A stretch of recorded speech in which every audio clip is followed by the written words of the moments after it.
Halo, shalom kamu, apa kabar? Ya, saya percaya kamu dalam keadaan yang sehat dan terus diberkati Tuhan. Amin. Saya senang banget ketemu kamu dalam video saya kali ini. Ya, kali ini dalam video saya ini saya pengen melanjutkan seri pertama dari Revival Stock. Ya, di seri pertama kemarin saya bicara tentang Revival Identity. Itu bicara tentang kapan terjadinya, ya, siapa pelaku kegerakan Tuhan itu, lalu syarat-syaratnya apa, dan kira-kira apa yang akan dilakukan dan lain sebagainya, ya. Dan hari ini seri kedua dari Revival Stock, saya mau beri judul People is Our Mission. Ya, saya mungkin minta maaf dulu karena judul ini sebenarnya saya adopsi dari kegerakannya Pastor Jimmy Untoro, ya, AFGF. Beliau dan kegerakannya selalu pakai slogan ini, ya, People is Our Mission. Karena saya cari judul yang pas kayaknya susah, dan saya copy paste judul ini dari Pastor Jimmy Untoro, ya. Yaitu adalah orang-orang menjadi misi kita, ya, target misi kita, kira-kira seperti itu. Nah, mungkin kalian belum tahu bahwa Revival Stock ini ada 5 seri pembahasan. Biasanya saya bagikan, saya ajarkan ini ke anak-anak muda seperti seminar dengan tanya jawab. Jadi mereka yang mendengar boleh bertanya ketika ada sesuatu yang mengganjal atau mereka belum ketahui, kira-kira seperti itu. Tapi tidak menutup kemungkinan ini bisa dibagikan juga ke kalian yang mungkin sudah tidak muda lagi secara umur. Yang penting jiwanya tetap muda. Amin. Jiwa muda itu mau bergerak dan mau berubah. Amin. Ya, oke. People is Our Mission ini sebenarnya bicara tentang menjangkau orang-orang, teman-teman. Ya, seperti memindahkan orang dari yang harusnya ke neraka, dipindahkan untuk bisa masuk ke surga. Ini pelayanan yang mulia. Dan saya mau bilang gini, kita semua anak Tuhan, bukan hanya pendeta, full timer gereja dan lain-lain, dipanggil untuk melakukan misi ini. Misi penjangkauan, misi memberitakan Injil.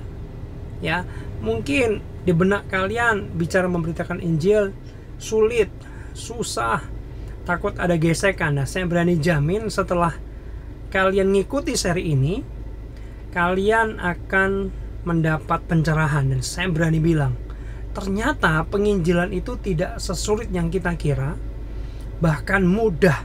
Halo, penginjilan itu mudah. Nah, apa rahasianya? Nanti saya akan berikan di dalam video ini. Terus ikuti saya, ya.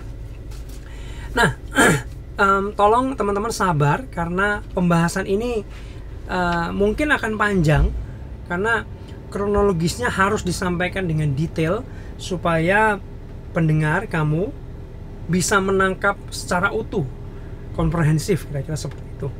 Oke, sabar ya, ikuti dengan tekun, ya, supaya berkatnya utuh.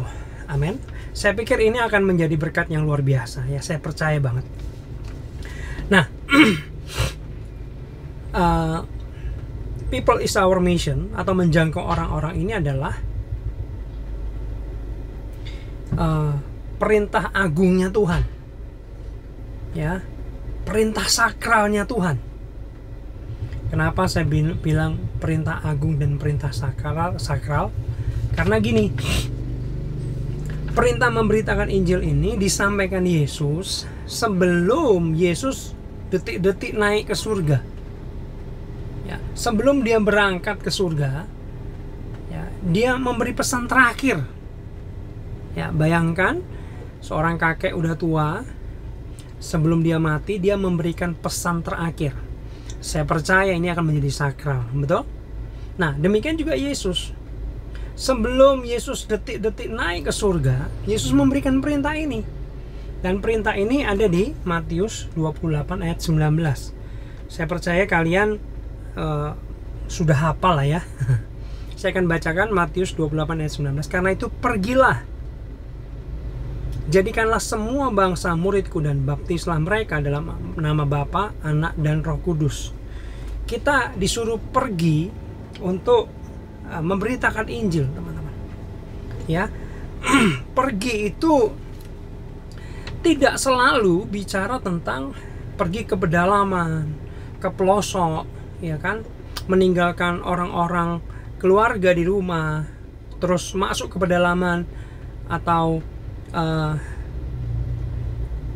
pindah tempat tinggal, kita masuk ke pedalaman, tinggal di sana. Yaitu misioner itu nggak salah, itu harus dilakukan. Tapi maksudnya pergi di sini adalah pergi ke tempat kita masing-masing untuk memberitakan Injil, atau bergeraklah. Pergi itu bergeraklah memberitakan Injil di areamu masing-masing, teman-teman. Ya, saya mau bilang gini, area di sekitar kita itu seperti keluarga yang belum kenal Tuhan Yesus, ya mungkin teman kantor kita, teman kuliah kita, tetangga kita, karyawan kita, mungkin satpam kompleks kita, dan lain sebagainya. Orang-orang di sekitar kita ini adalah ladang misi kita, teman-teman. Amin. Ini adalah area misi kita. Gak mungkin dong saya pergi ke area kamu untuk memberitakan Injil di sana, betul?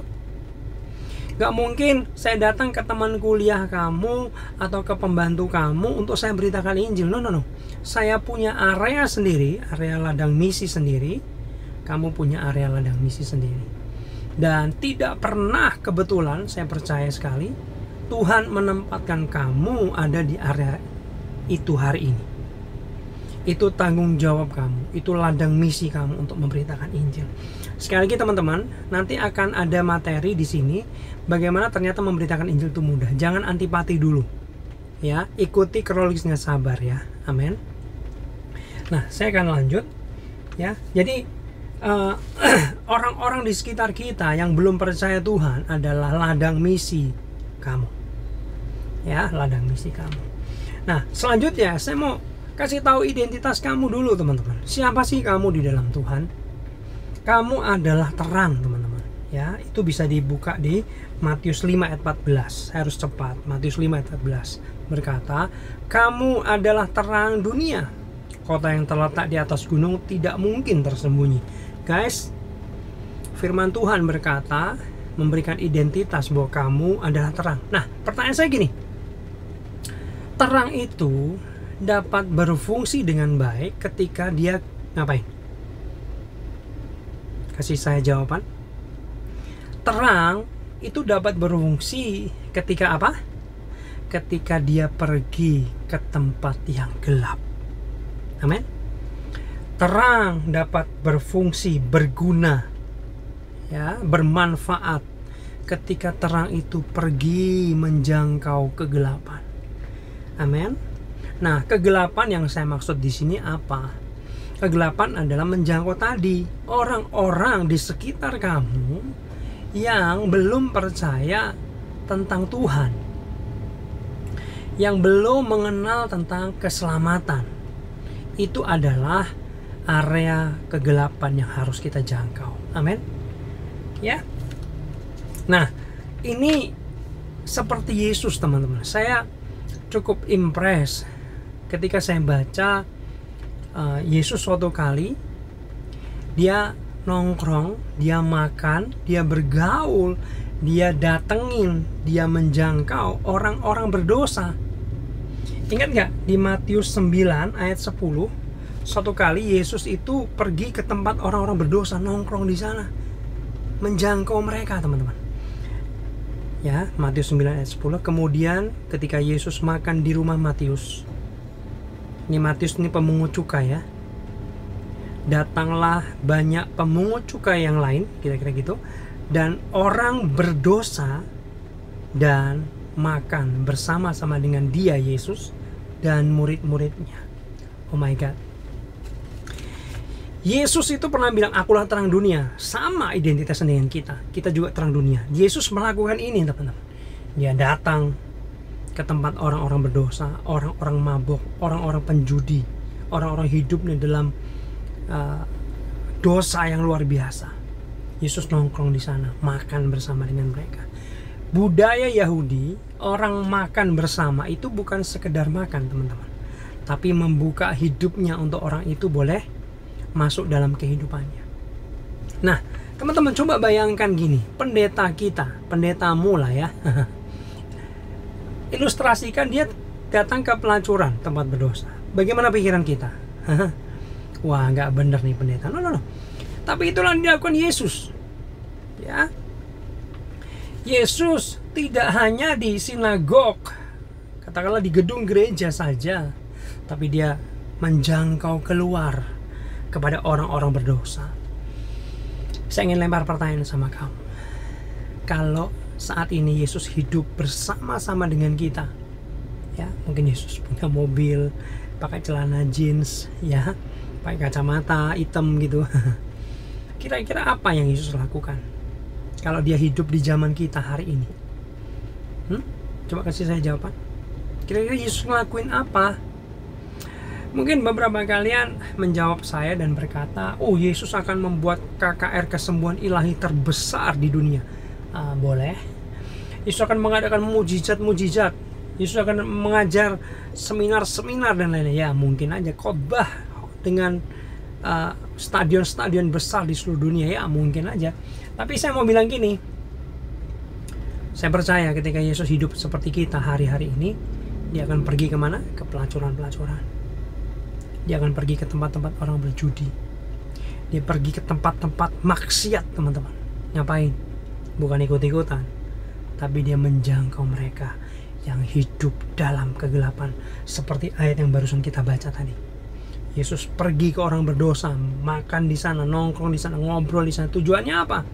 Tujuannya menjangkau mereka, menyelamatkan mereka. Dan kita tahu sama-sama, akhirnya orang ini diselamatkan. Amin. Amin. Nah, ya, sekali lagi, kamu adalah terang dunia. Yuk pergi ke tempat gelap, bukan ikut-ikutan buat dosa, tapi menjangkau mereka, menyelamatkan mereka untuk kerajaan Allah. Amin, teman-teman. Nah, selanjutnya saya mau bilang bahwa kita akan jahat kalau kita tidak melakukan penginjilan. Kamu jahat, saya jahat kalau kita nggak mau melakukan penginjilan. Kenapa? Karena gini, di dalam Yesus kita ini di dalam Yesus maksud saya, adalah orang-orang yang sudah diselamatkan. Betul? Kita punya penawar dosa, yaitu darah Yesus. Kita kalau mati, kita sudah masuk surga karena dosa kita ditebus oleh Yesus. Kita ada jaminan keselamatan.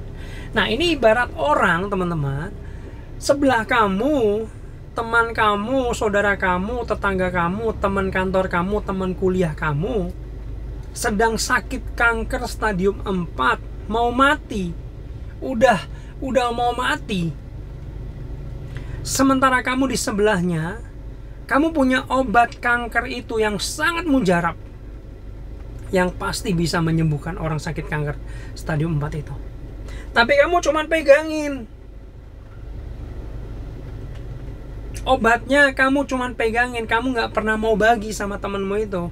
Lalu kamu cuman liatin dia sakit ya, mau mati ya, hati-hati ya. Woi, kasih obatnya, kasih penebus dosa itu, beritakan juru selamat itu. Jangan sampai mereka mati masuk neraka. Kasih tahu, woi, ada juru selamat.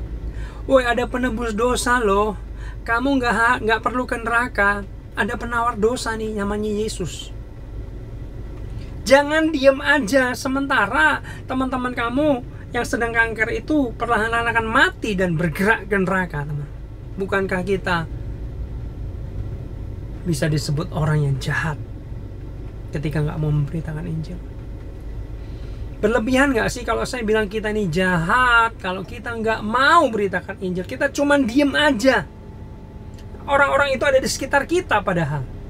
Main bareng kita, belajar bareng, hidup satu atap, mungkin membantu kamu atau siapapun. Saya berharap kau menangkap spirit ini teman-teman, spirit untuk memberitakan Injil. Amin. Selanjutnya saya mau bagi adalah ada sebuah ilustrasi dua perempuan yang bersahabat. Ini judulnya Surat dari Neraka.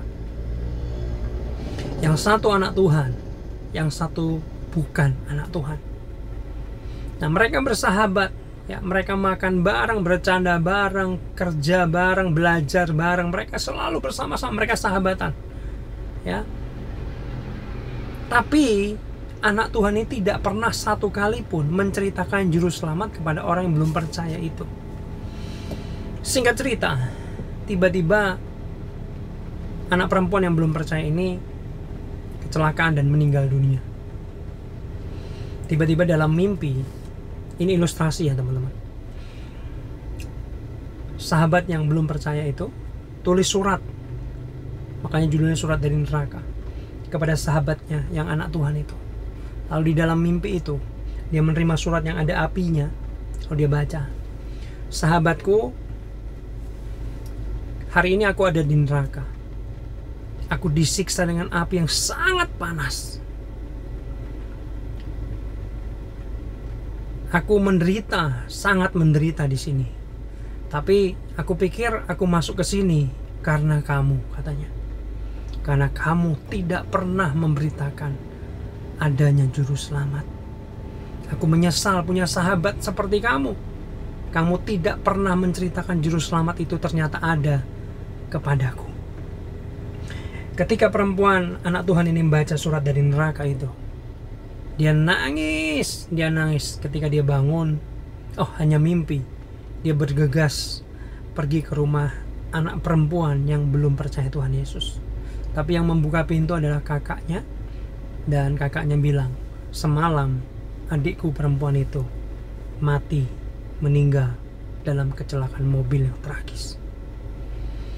Anak Tuhan perempuan ini nangis sejadi-jadinya. Dia menyesal kenapa sewaktu hidup dia tidak pernah sekalipun memberitakan juru selamat kepada sahabatnya itu, sehingga hari ini sahabatnya ada di neraka.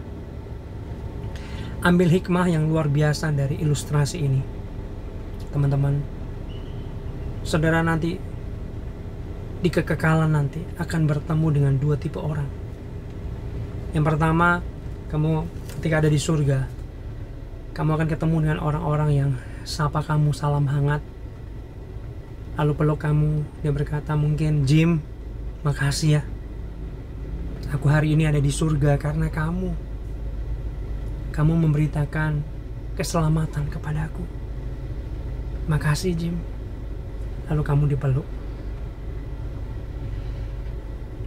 Tapi ada tipe orang selanjutnya yang dari bawah, dia akan berteriak, Jim, kenapa waktu engkau hidup di dunia engkau temanku, aku ini teman belajar kamu, kita mungkin satu atap, pembantu, satpam, karyawan, tapi kamu Jim tidak pernah kasih tahu aku ternyata ada juru selamat, sehingga aku hari ini harus di neraka karena kamu Jim. Kamu tidak kasih tahu saya ternyata ada juru selamat. Teman-teman, kita akan menyesal. Ya, saya tahu di surga tidak ada kepedihan, kesedihan. Tapi tangkap ilustrasi ini, bahwa yuk, mumpung kita ada di dunia ini, beritakan keselamatan kepada banyak orang yang belum percaya, yang ada di sekitar kita. Amin, supaya kita gak nyesal nanti. Mumpung kita hidup, mumpung kita ada waktu, yuk. Sekali lagi saya mau kasih tahu bahwa penginjilan itu tidak sesulit yang kita kira. Ya. Nah, kita akan masuk di sesi itu. Mungkin banyak dari kalian yang dari tadi berpikir bahwa, Kak, penginjilan itu susah, Kak, penginjilan itu sulit, Kak, penginjilan itu sensitif, Kak, nanti takut ada gesekan. Nah, saya mau kasih tahu gini, itu salah besar teman-teman. Ya, nah, saya berani bilang penginjilan itu adalah mudah. Nah, sok-sokan ya saya? No. Saya mau kasih tahu rahasianya. Rahasia ini adalah rahasia dari Rasul Paulus. Bagaimana dia berhasil memberitakan Injil secara dahsyat dan luar biasa. Mau tahu rahasianya? Yuk buka sama-sama 1 Korintus 2 ayat 4. Saya akan bacakan 1 Korintus 2 ayat 4. Baik perkataanku, ini Paulus yang bicara, maupun pemberitaanku tidak kusampaikan dengan kata-kata hikmat yang meyakinkan. Bukan, teman-teman, tetapi dengan keyakinan akan kekuatan roh. Katakan dengan saya, kekuatan roh. Ya, ternyata rahasia keberhasilan penginjilan Paulus adalah di kekuatan roh. R-nya huruf besar, kekuatan Roh Kudus. Amin. Jadi bukan dengan kepandaiannya Paulus yang sekolah teologi tinggi itu, bukan. Pengalaman Paulus, bukan. Tetapi kekuatan Roh Kudus.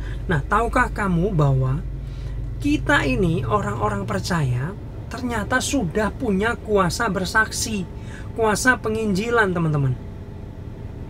Ya. Kisah Para Rasul 1 ayat 8, saya akan baca. Tetapi kamu akan menerima kuasa, perhatikan, kalau Roh Kudus turun ke atas kamu. Nah, perhatikan ini. Dan kamu akan menjadi saksiku di Yerusalem, di seluruh Yudea dan Samaria, dan sampai ke ujung bumi. Nah, perhatikan, ternyata Roh Kudus yang dicurahkan, yang saat ini ada di dalam diri kita, itu ternyata paket dengan kuasa untuk bersaksi atau memberitakan Injil. Bersaksi itu selalu erat kaitannya atau identik dengan memberitakan Injil. Ya, bersaksi bahwa saya dulu nakal, saya brutal, saya jahat, saya tidak kenal kebenaran. Hari ini, puji Tuhan, saya kenal Juru Selamat. Yesus menyelamatkan hidup saya dan berubah saya. Nah, itu bersaksi tapi memberitakan keselamatan. Nah, perhatikan teman-teman. Nah, ternyata kita akan bisa berhasil memberitakan Injil kalau kita mengandalkan kekuatan Roh Kudus. Amin. Amin. Nah, saya mau kasih contoh. Ada teman saya namanya Ko Wendy. Dia itu berkata-kata itu susah. Ya, kalau saya mau kategorikan mungkin hampir kayak gagap gitu. Ya, ngomong itu susah, suaranya pelan, terus kurang terdengar gitulah ya. Tapi dengan keterbatasan ini, dia selalu berdoa, Tuhan, pakai aku jadi alatmu untuk memberitakan Injil. Tapi Tuhan, aku kan terbatas, aku ngomong agak susah. Tuhan tolong pakai aku. Tapi nah, perhatikan saya teman-teman, gue ini yang terbatas ini ternyata bisa dipakai Tuhan luar biasa. Apa yang terjadi? Tiba-tiba dia seperti mendapat ide, saya pikir ini dari Tuhan, untuk putar kaset khotbah, waktu itu zaman kaset ya, kepada pembantunya yang di rumah. Jadi pembantunya bukan anak Tuhan, bukan orang percaya, tapi setiap kali pembantunya ada di situ, di ruangan itu, sedang setrika, mungkin sedang beres-beres rumah, dia play kaset khotbah. Kalau pembantunya pergi, dimatiin sebentar, kalau datang lagi dinyalain. Dia sudah hafal isi khotbahnya. Dia putar kaset khotbah itu hanya untuk pembantunya. Kalian tahu apa yang terjadi? Tanpa dia ngomong, berkhotbah, menyampaikan, tiba-tiba pembantu ini bilang, Ko Wendy, saya mau jadi Kristen, mau terima Yesus. Loh, kenapa? Karena saya dengar khotbah-khotbah yang Ko Wendy putar, ternyata ada juru selamat. Ternyata Yesus itu penebus dosa. Saya mau ditebus dosanya. Saya mau percaya Tuhan Yesus. Saya mau dibaptis. Saya mau jadi Kristen. Wow! Tanpa khotbah, tanpa menyampaikan, Ko Wendy bisa dipakai Tuhan untuk menyelamatkan jiwa. Amin. Amin. Ko Wendy yang terbatas ini bisa loh dipakai Tuhan. Mungkin ada yang gagap di sini, atau yang terbatas cacat apapun, kamu juga bisa dipakai Tuhan. Apalagi kita yang sehat. Amin, amin. Yes. Nah, teman-teman, eh, siapapun kamu, mungkin kamu bukan siapa-siapa yang sekolahnya rendah, mungkin kamu maaf orang miskin, mungkin kamu maaf nggak punya pengalaman apa-apa, kamu nggak bisa apa-apa, kamu diremehkan orang. Ingat video saya yang pertama di seri pertama, Tuhan nggak peduli itu, dan saya juga nggak peduli latar belakang kamu separah apapun. Saya mau kasih tahu, di tangan Tuhan orang yang lemah itu akan jadi alat kemuliaan Tuhan yang luar biasa. Amin. Pertanyaannya gini, pertanyaannya itu mau nggak, bukan mampu nggak. Amin. Karena yang hebat itu adalah Tuhannya, bukan orangnya. Ya. Nah, saya teringat saya mau bersaksi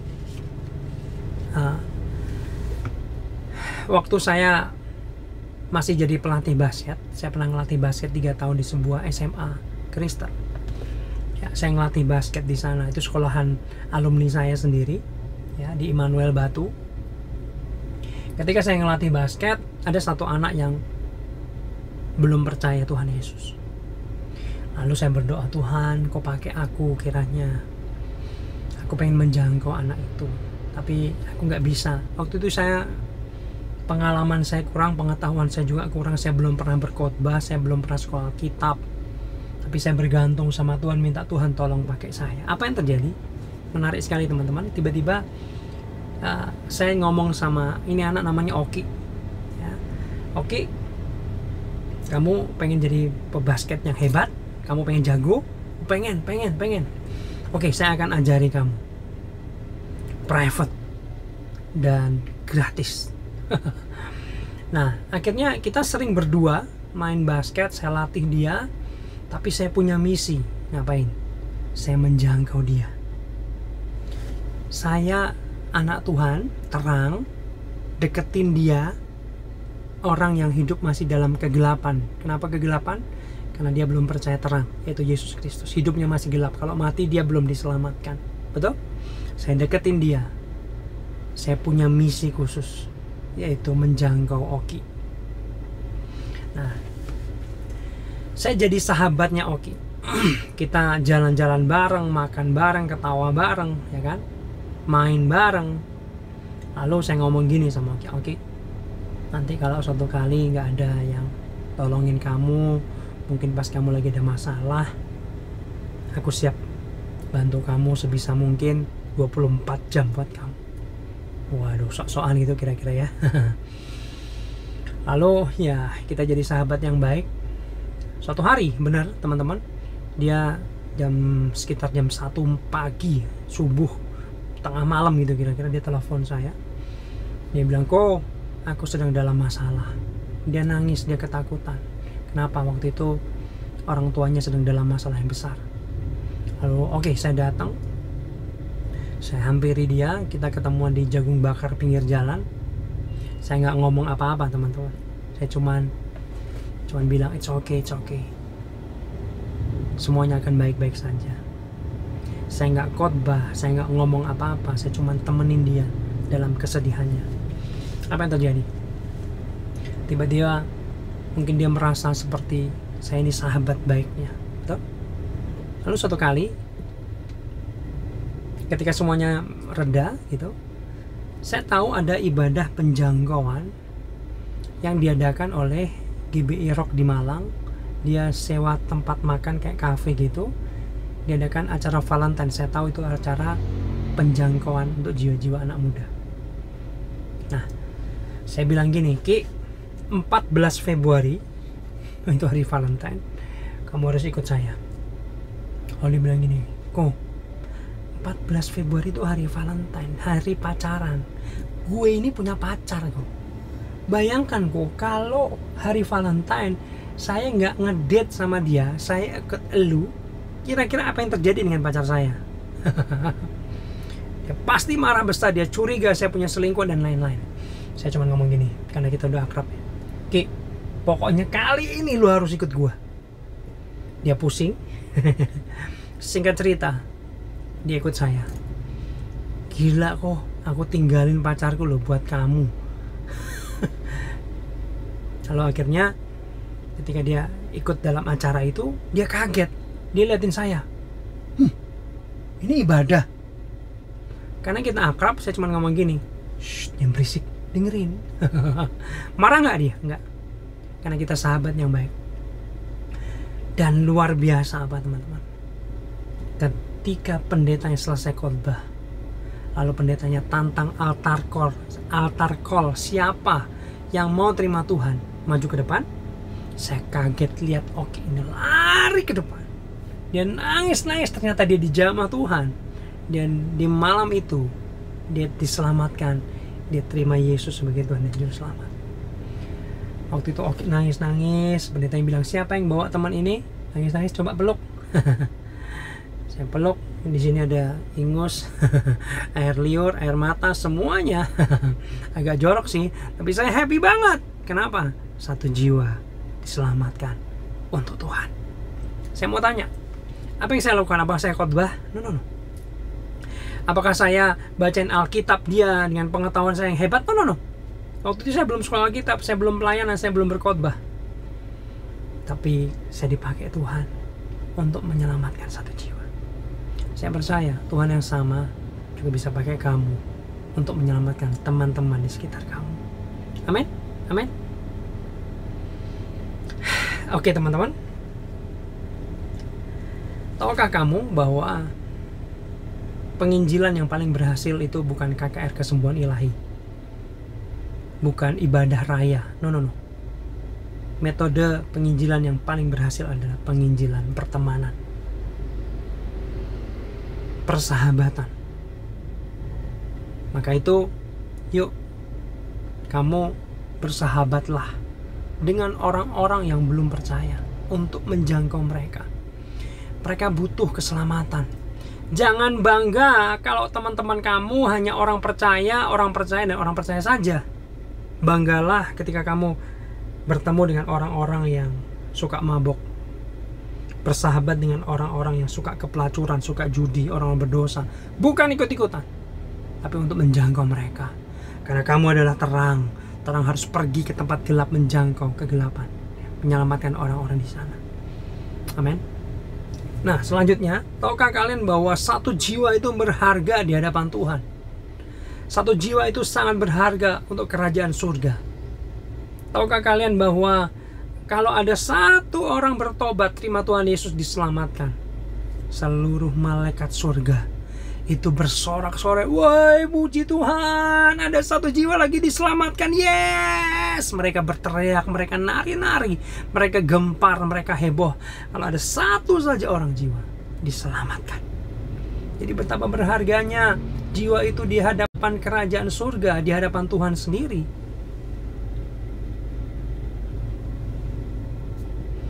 Ya, lalu selanjutnya ada satu orang dan diajak menerima penglihatan, diajak ke surga dan ketemu Tuhan Yesus di surga. Mereka sempat bermain-main di sebuah taman di surga. Lalu mereka duduk dan Yesus ngomong gini, aku begitu mengasihi orang-orang di dunia, begitu mengasihi aku ini. Lalu Yesus melanjutkan, kalau seandainya saya harus lahir lagi jadi manusia, lalu saya disalib lagi untuk kedua kalinya, untuk satu orang saja, satu jiwa saja, supaya dapat diselamatkan, saya mau. Oh my God, saya mau, kata Yesus. Ya Tuhan, Yesus itu hatinya kepada jiwa-jiwa sangat luar biasa. Dia mau lahir kembali jadi manusia untuk kedua kalinya. Yesus mau disalib lagi yang sangat menderita itu, hanya untuk menyelamatkan satu jiwa. Yesus mau, katanya. Guys, mumpung kita masih ada di dunia ini, yuk bergerak, yuk pergi memberitakan Injil kepada orang-orang. Pakai kekuatan Roh Kudus. Artinya apa? Sebelum kamu menentukan target kamu siapa orangnya, kamu doa, Roh Kudus tolong aku ya, siapa orangnya. Kalau nanti sudah Roh Kudus tentukan orangnya, arahkan kamu, lalu tanya lagi, Tuhan bagaimana caranya? Roh Kudus Kapan mulainya? Di mana tempatnya? Setiap langkah penginjilan minta pimpinan Roh Kudus. Itulah rahasia Paulus. Amin. Saya percaya, jangan kaget nanti kamu dipakai Tuhan luar biasa untuk memberitakan Injil kepada orang-orang dan banyak jiwa-jiwa diselamatkan. Amin. Amin. Nah, waktu saya bekerja, hampir semua karyawan saya sudah mendengar Injil dari saya. Ya, saya beritakan Injil. Woi, ada juru selamat nih. Dengan minta hikmat Tuhan. Amin. Lalu terakhir saya mau tutup dengan apa yang saya alami. Saya bukan orang yang ngeroh banget. Dikit-dikit Tuhan bicara, dikit-dikit dapat penglihatan, dikit-dikit dapat sesuatu yang ilahi, jarang. Tapi saya mau cerita. Suatu hari saya di Jepara, Jawa Tengah, tempat kelahiran saya. Saya lagi santai nonton TV, nggak ngapa-ngapain. Pikirannya biasa aja, nggak terlalu rohani sama sekali bahkan. Tiba-tiba saya dengar suara Tuhan di hati saya ngomong, Jim, berangkat ke pasar sekarang. Ke pasar. Saya tahu itu Tuhan. Saya langsung berangkat ke pasar, naik motor saya. Dan di depan pasar yang ramai itu, saya parkir motor saya duduk di atas motor saya. Apa yang terjadi? Kalian tahu pasar di kota Jepara waktu itu adalah pasar lama, becek, kotor gitu ya. Lalu sudah Tuhan, saya sudah di pasar, ngapain? Dalam hati saya. Lalu Tuhan mengarahkan lagi. Tuhan ngomong seperti ini, Jim, perhatikan orang-orang yang ada di pasar dengan baik. Lalu saya perhatikan dengan seksama, dengan baik, antara penjual dan pembeli. Ya, mungkin ada ibu-ibu yang mungkin masih pakai daster, belum mandi, ya. Mereka ketawa, mereka transaksi, saya lihat satu-satu dengan baik. Kira-kira sekitar berapa menit saya ngomong gini, Tuhan, sudah. Ada apa? Apa yang terjadi? Ya, saya kaget, saya merasa Tuhan itu berdiri di sebelah saya secara roh. Ya. Lalu tiba-tiba saya melihat Tuhan Yesus itu nangis di sebelah saya. Loh, pikiran saya gini, loh, Tuhan yang hebat itu kok nangis? Ada apa? Masa Tuhan nangis? Saya bingung, saya nggak ngerti, saya cuma diam aja agak tegang gitu. Sementara saya merasakan Tuhan secara roh ada di sebelah saya, dia nangis sejadi-jadinya. Nangis sejadi-jadinya, seperti dia orang yang kehilangan kematian gitu loh. Setelah mulai reda nangisnya Yesus, saya memberanikan diri tanya, ada apa Tuhan? Kalau Tuhan ngomong gini dengerin saya, ini yang mengubah hidup saya. Kamu tahu Jim? Orang-orang yang kamu lihat itu, orang-orang yang ada di pasar, orang-orang yang banyak itu, mereka sedang bergerak ke neraka. Sedang bergerak ke neraka untuk dihukum selama-lamanya di sana. Mereka nggak bisa keluar lagi dari neraka. Hati Yesus sedih ketika melihat banyak orang sedang bergerak neraka karena mereka belum mengenal keselamatan itu. Tiba-tiba hari itu seperti hati Tuhan nempel di hati saya. Dan hari itu saya tahu Tuhan begitu mengasihi jiwa-jiwa. Lalu saya berdoa, Tuhan, aku juga pengen menyelamatkan mereka, tapi aku gak bisa apa-apa. Ini hidupku Tuhan, pakai aku.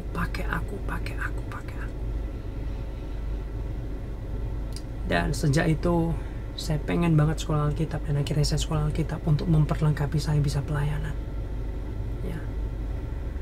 Dan biar apa yang saya bagikan ini itu memberkati kamu. Bukan untuk jadi berkat apa, tapi untuk kamu yuk bergerak, yuk memberitakan Injil yuk. Jangan diem aja, jangan jadi orang jahat yang egois. Yuk pikirin orang-orang di sebelahmu. Apakah mereka nanti kalau mati, mereka sudah diselamatkan atau belum? Yuk peduli sama mereka yang sedang bergerak ke neraka, woi. Lakukan sesuatu dengan kekuatan Roh Kudus, dengan kuasa penginjilan dari Roh Kudus sudah ada di dalam kamu. Pertanyaannya tadi, mau nggak kamu dipakai Tuhan? Bukan mampu atau enggak. Siapapun kamu bisa dipakai Tuhan. Yang hebat Tuhannya, bukan kamu. Ayo bergerak. Lakukan sesuatu. Pindahkan orang-orang dari neraka kepada surga. Yuk kosongkan surga, yuk kosongkan neraka, penuhi surga. Amin. Ayo bergerak. Minta pimpinan Roh Kudus, minta pimpinan Roh Kudus. Roh Kudus, apa yang harus aku lakukan? Siapa orangnya? Bagaimana mulainya? Kapan mulainya? Di mana tempatnya? Dan lain sebagainya. Lu tanya Roh Kudus, minta bimbingannya. Maka gak heran nanti kamu akan dipakai Tuhan. Dahsyat dan luar biasa. Amin. Saya mau berdoa buat kamu yang mau dipakai Tuhan. Bapa, dalam nama Yesus, hamba berdoa untuk orang-orang, teman-teman yang sedang menyaksikan ini, yang hatinya mau dipakai Tuhan, tapi mungkin masih bingung ya Tuhan.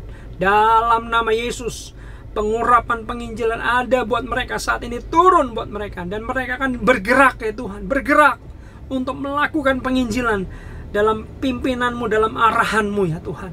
Terima kasih Bapak, terima kasih. Biar hati misi ada di hati mereka saat ini. Biar hatimu yang mengasihi jiwa-jiwa nempel di hati mereka. Dan mereka boleh Tuhan memiliki hati yang mengasihi jiwa-jiwa seperti Engkau mengasihi jiwa-jiwa. Terima kasih Tuhan, terima kasih Bapa. Pakai mereka. Untuk keluarga mereka yang belum percaya. Untuk teman mereka yang belum percaya. Untuk rekan kerja mereka yang belum percaya. Untuk teman kuliah mereka yang belum percaya. Untuk tetangga mereka yang belum percaya. Untuk pembantu mereka yang belum percaya. Untuk karyawan mereka yang belum percaya. Setiap orang-orang yang di sebelah mereka yang belum percaya. Pakai mereka Tuhan untuk memberitakan Injil-Mu. Dalam nama Yesus. Dalam nama Yesus. Amin. Amin. Bagikan video ini buat teman-teman yang lain supaya mereka juga akan bergerak untuk memberitakan Injil. Biar revival, kebangunan rohani itu terjadi. Amin. Sekali lagi, untuk mengalahkan iblis, di Wahyu 12 ayat 11 ada 3, darah anak domba yang dilakukan Yesus sudah selesai. Orang-orang yang bersaksi, ya, yang barusan kita bahas. Orang bersaksi memberitakan Injil, bergerak.